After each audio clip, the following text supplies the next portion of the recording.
What's going on, everyone? It's your boy Ernest Dove, New York Mets Dove Report. Let's talk pitching more and more. Here we are with three rookie pitchers, pretty much being, for better or worse, arguably the three best pitchers in the current rotation. And guess what? There's more arms on the way. I want to get into some of the information. I want to take this segment to talk about more pitchers that are all coming through the pipeline as soon as 2026. So this is not one of my videos where I talk about teenagers and how great people are. I'm bringing in a group of up to 9 pitchers, who can all make major league debuts in 2026. For the Mets or possibly for another organization, that's going to be up to a lot of decisions to be made in the winter, into the off seasons, and even the next deadline. But I want to get into it. Let's talk pitching. Let's talk pen arms. Let's talk starters. Let's talk possible starters who can move to the pen in order to debut for the Mets one way or another in 2026. Let's go strictly for the pen arms first. Got to talk about Dylan Ross again, the flamethrower. I've been talking about him all year. Again, he's 25 years old. He's from the 2022 draft.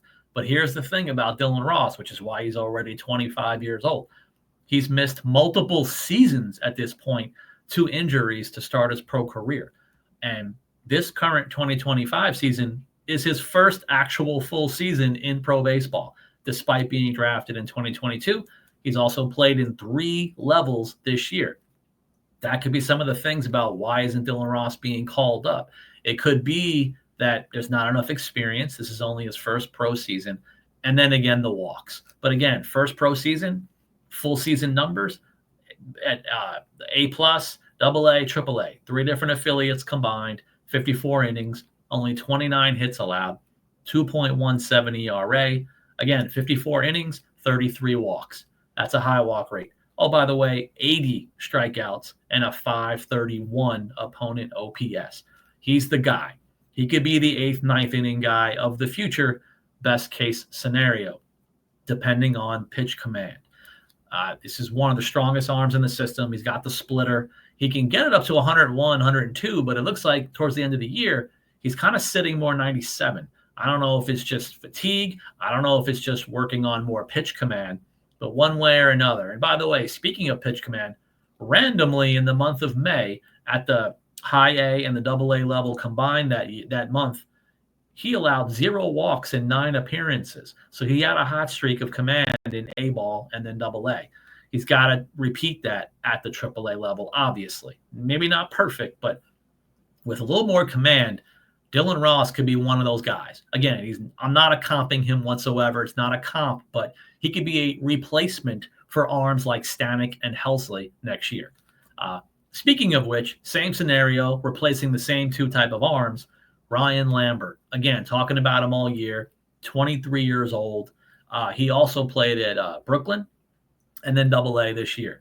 So his stats combined, 50 innings, 31 hits, 1.62 ERA for the season at these 2 levels combined, 27 walks, which is the high walk rate, 81 strikeouts in only 50 innings pitched. And he has only a 539 opponent OPS. Talking to coaches, and now it's even getting around, I think even Baseball America agrees with the coaches who told me he has one of the best fastballs in the entire minor league system for the Mets. Baseball America, I believe, or one of the other sites felt it could be one of the top fastballs in minor league baseball in general as well, or maybe some other publications. Not sure which one it was. That's true. He's got one of the best movement fastballs in the system. Another 8th, 9th inning guy as soon as 2026. Now, for me, I've been talking about him for multiple years. For some of you newer subscribers, by the way, thank you. But let me also bring his name up because he's not familiar to the general fan base. Right-handed pitcher Saul Garcia. Saul Garcia. He's also pitched Brooklyn and double A this year. He's 22 years old. The staff has told me that Saul Garcia may have one of the best, if not the best, slider in the Mets minor league farm system right now, hands down. So he's one of the most talented arms. And we'll get into the obvious again, what his concern is. This season combined, 47 2/3 innings, only 29 hits allowed, 1.70 combined ERA at the 2 affiliates, 28 walks in the 47 innings, 76 strikeouts, extremely high K rate, 571 opponent OPS. Now, again, as I said, I believe briefly with Dylan Ross in May, in August, Saul Garcia in August pitched a total of 14 innings and only allowed 3 walks. I was hyping him up, I think, big time early September when I saw those stats. Can he repeat something like that ongoing into next year? If so, I see him, again, not a comp, but a comp. I see him as a Jerry's Familia, Daniel Nunez type of arm at the major league level because of the movement on his pitches, how good he can be. That's the kind of arm he can be as a floor, ceiling. It's going to be up to a lot of factors, but he's one of the most dangerous, arms out there to dominate opponents. You're really going to have to remember the name because with command, he's a major league pitcher. Now let's get into some of the other arms. Again, I've talked about some of these guys. R.J. Gordon, who's 23 years old, looks like he might be struggling towards the end of the season. In September, he had an okay outing, 5 innings, 3 runs. I believe he got hit harder his first start in September. Then the 5-inning, 3 runs. Then he got wamboozled in his playoff start this week for the Rumble Ponies in the playoffs. So it's been a struggle for him in September. But again, 2024 draft pick. He didn't pitch this much even in college. Here he is breaking 130 innings this season. Again, we think major leagues, we think 200 innings, yada, yada. Minor leagues, not really like that. For anyone in the minor league system to break 120 innings, that's like a legit full season in the upper minors. So he's got the experience. 3.22 walks per 9, which again is okay. He's been throwing strikes even in September, getting hit up a little bit, hit around. The walk rate is pretty low in September. So he's not getting, it's just the balls are dropping. 10.28 Ks per 9. RJ Gordon is a strikeout guy as a starting pitcher. That's what you like to see. But I still feel he could be one of those innings-eating guys that you can see next season when they start calling up the guys. Again, not a comp, but is he going to be the different version of a Waddell or a Hagenman to get called up in 2026 to eat innings in a rotation as needed to fill in IL spots? I can see RJ Gordon successfully doing that and giving you possibly some quality starts.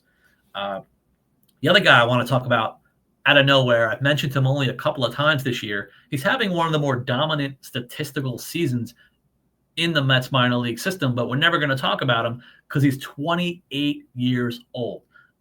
Brian Metoyer, I believe that's the way to pronounce it. Saw it online. Brian Metoyer, he's missed all kind of seasons to injuries, COVID, everything else. He's missed 2020 season. He missed 2023 and 2024. So he's missed at least 2 full seasons when the games were being played. Here he is coming back at 28 years old in 2025. Again, he's from the 2018 draft 7 years ago. And here he is in 2025, finally healthy, 42 and a third innings, 23 hits in 42 and a third innings, 1.70 ERA, 23 walks, bit of a high walk rate, 59 strikeouts. Oh, by the way, opponent OPS for the season, 490. 490. The OPS is under 500. Why? Well, I can't jinx him now. The season's over. He didn't allow a home run during the season. So 42 and a third innings, 0 home runs allowed. So obviously you can assume, among other things, with the high K rate and the low ERA, probably not a lot of hard hit balls or hard contact because none of them went over the wall. He's going to be an interesting story as a 28, 29-year-old next year. But again, he's at the AA level now, or that's how he finished. I can see him amongst everybody else that I just named so far in AAA, at least in 2026, nowhere else to go but up to the majors. Some of the other guys, let's get into the main starters. Jonathan Santucci, again, 22 years old, 2024 draft, 2023, 2024 drafts. They may go down in some history for the franchise and the Mets organization with these 2 draft classes because they've been incredible with a long ways to go because they're in the minors. But these 2 drafts combined can be history-making of sorts. Maybe I'm exaggerating, but Santucci, Played in high A and double A this year. A lot of innings, 117 and 2/3 innings during the regular season. Only 95 hits allowed, 3.06 combined ERA, 41 walks, which is good for him. 41 walks, 117, really good for him.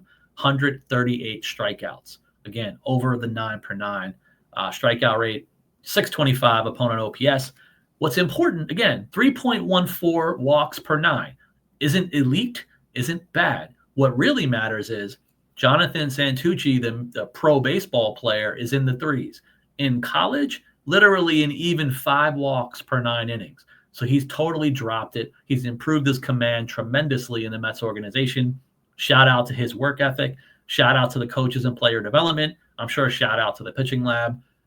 Everything's been kind of clicking for him, working on his assortment of pitches with more command with this professional experience. And he has one of the elite fastballs in the system. Again, we can argue Ryan Lambert with the best fastball in the system. Right behind him, or almost 1A, could be Jonathan Santucci. And we're talking about a left-handed pitcher who can go 95 to 97 miles an hour. I've said it multiple times. Is he David Peterson 2.0? As far as a replacement, a comp, a whatever you want to say, he could be the guy as a left-handed starter in the future Mets rotation for years to come. Another interesting wild card arm, talked about it with a coach last week. I wanted to ask about him, 23-year-old reliever Ben Simon from the 2023 draft. Again, the 2 drafts are incredible. Ben Simon played high A, double A this year, 13th round pick, by the way.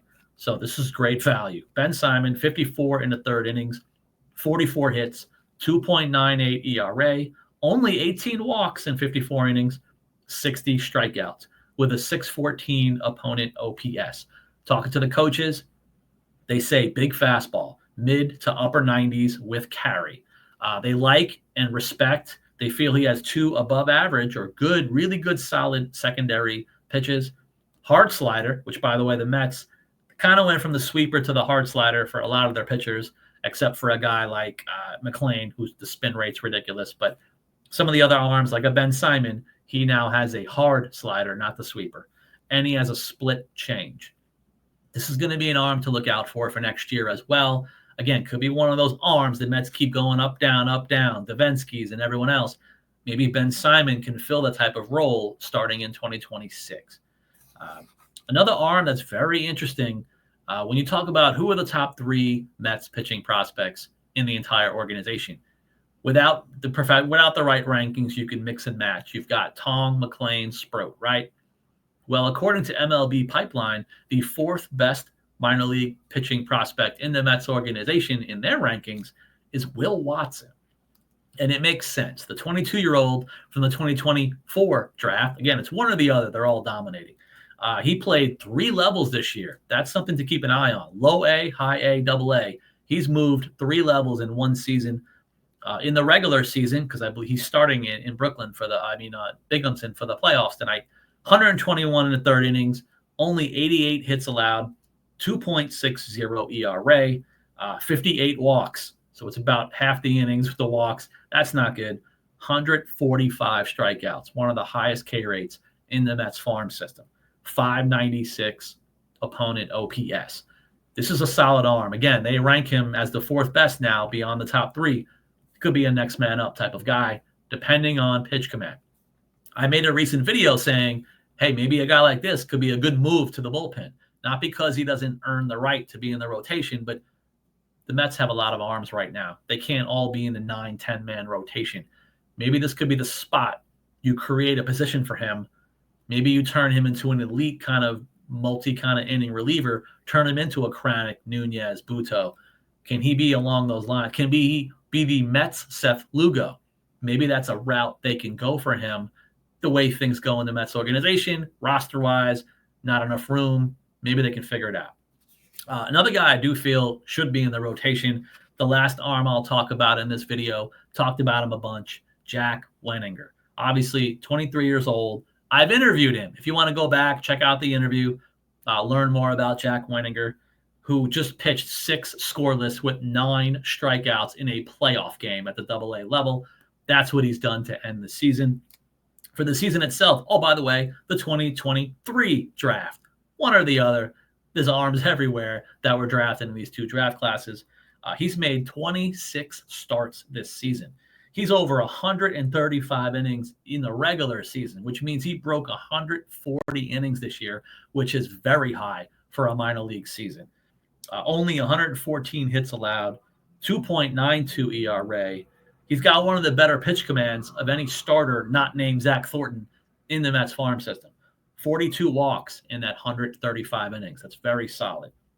With 147 strikeouts, which I've mentioned in the last few weeks, ever since Jonah Tong got the promotion to AAA, and as we end the AA season, Jack Wenninger was leading all of the AA in strikeouts because the only one with more at the level in the Eastern League all season, Jonah Tong. So there you go. They have two of the top strikeout artists in minor league baseball at the AA level on the same team. He also had a 650 opponent OPS. Again, Jack Wenninger could be a guy. I would put him way above guys like Hageman and Waddell. So this is going to be an interesting arm. Does he become like a future Brazaban if they want to move him to a reliever spot to pitch 2 to 3 innings at a time? Can he be a future Mets Seth Lugo if they can't find a spot in the rotation? I don't know, but he could be a back-end rotation arm who's going to eat innings, throw quality starts, and help the Mets, which obviously the future looks really bright right now. The arms are everywhere. There's already 3 now in the majors.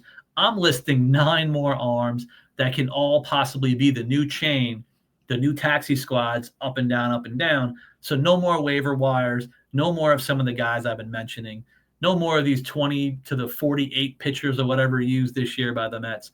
They can start possibly now calling up all top-ish prospects from now on, starting in 2026.